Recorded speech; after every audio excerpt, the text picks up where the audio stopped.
Yeah, I'm right back at you like I never left, and I'm gonna go this hard to my last breath. It's a little Kenny Russell, Canoom, Consul Moon. You already know what you're gonna get when you step in the room. Now I'm dealing with Canoom. I'm here. While I'm here, I'm gonna make the information direct and clear, because a lot of y'all can't hear. Now, welcome back to Make My Ancestors Great Again. This is My Thoughts 67. Uh, Today, we're gonna do a video on a gentleman named Thomas Harpur. He was a Canadian biblical scholar, a columnist. He was a priest, Anglican priest. And why am I bringing this to you? I did Muhammad 7 Gaelish 2 days ago. And today I'm going to show you his equivalent on the Christianity side.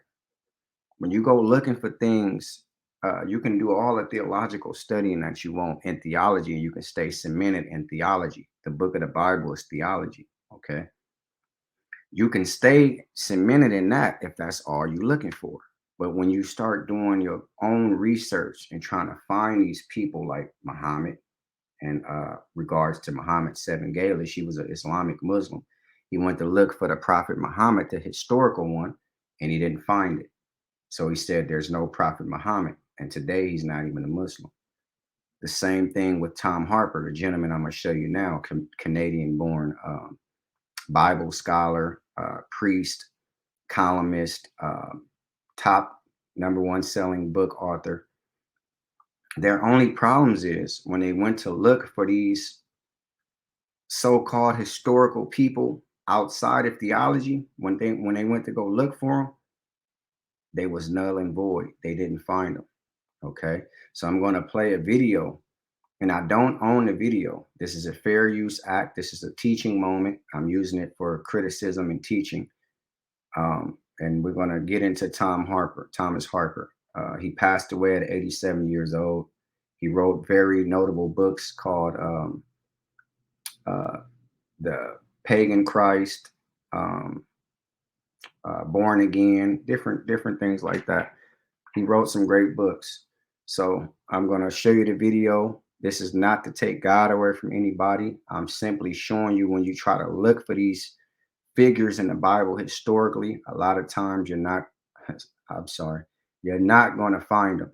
Okay, you can find them in biblical or theological literature and with biblical archaeology, but in human being finds, you will never find them.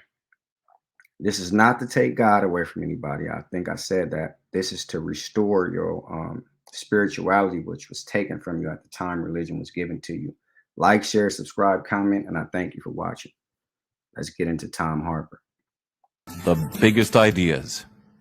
The first mention of Jesus Christ in a secular source is in the 2nd century.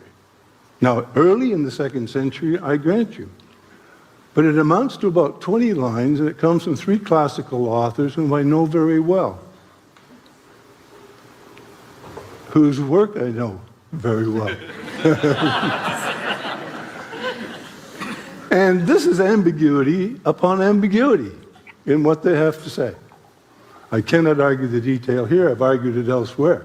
But it is not very much. Now you say we've got 4 Gospels. Yes, but the 4 Gospels are not history. The first thing strikes you when you walk outside this building is a building that has a wonderful name on it, Northrop Frye. Great, distinguished Canadian theologian and literary critic. Northrop Frye, feet from where we're sitting, used to tell his students regularly and shock them, if there is anything historical in the Bible, it is there by accident.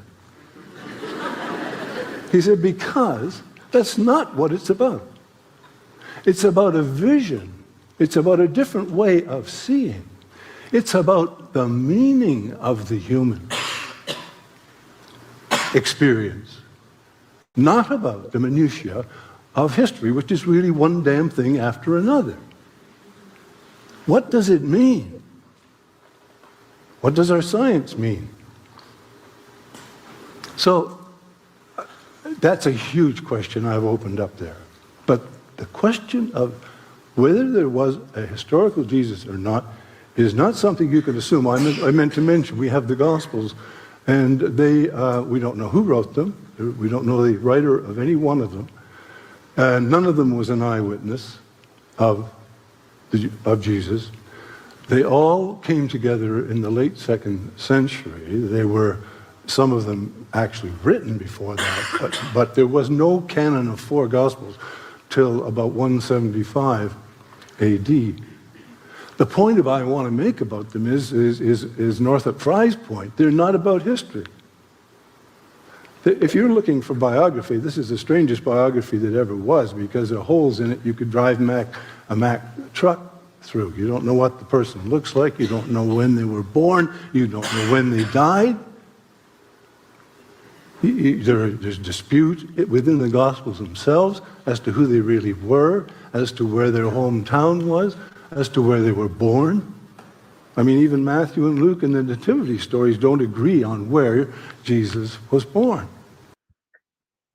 Okay. That's the video, and it's a lot to unpack on that. He said that my thoughts on the video was what I've been saying for all this time. And I've been know about Tom Harpur. I've done research for years about people like this. Tom Harpur said the first mention in a secular sense of Jesus the Christ was in the 2nd century, which was about the year 175 AD. This Jesus the Christ said to had died in 33. So that was 100 and something years later. And that he's just going by the traditional dates. There's no literature from that time period that exists. None. Those authors did not author those scriptures or those books at that time. And anybody on here, if they want to do research, can go prove me wrong on that. There's never been a Bible from the 1st and 2nd century. Never. The Dead Sea Scrolls are 20th century European fakes. That's facts. Okay. So there's never been any biblical literature in the 2nd century, not even about Jesus the Christ. That's false. Okay. That's number one. Then he said there's Northrop Frye. Okay. That was a Canadian theologian, one of his colleagues. He made a mention. He said he used to tell his students all the time, right there where he stood about 20 feet from the stage, that if it so happened to be history in the Bible, it's there by accident.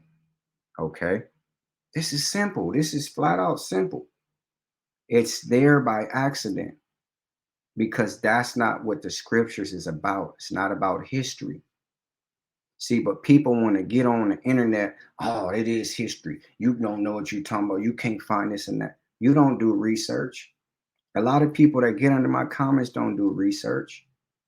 And I rub people the wrong way because I'm coming at them in a certain manner. I'm not with no groups. I don't follow any groups. I don't follow anybody but myself and my ancestors. Okay. I had a silly gentleman in my comment talking about the Moors and Egyptian Moors don't claim me. Name me one person in the Egyptian Moor that I'm supposed to claim. I know who my ancestors are. I don't have to claim any groups. I would never claim and run with no group. What you see is what you get. Okay, simple as that. That's another point I wanted to make while I'm on here as well. This gentleman was a priest for 40 something years. Okay, but when he started doing his research outside of theology, he wrote a book called The Pagan Christ Myth. What was he saying? When he went and did all his research to historically find Jesus, he couldn't do it.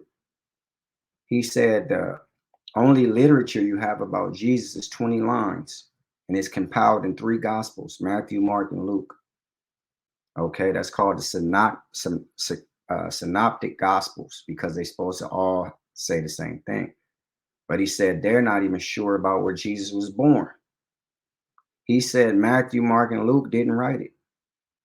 He said none of the men that wrote about Jesus, they weren't eyewitnesses. They never met Jesus. They never seen him. They never even heard about him. They was going around like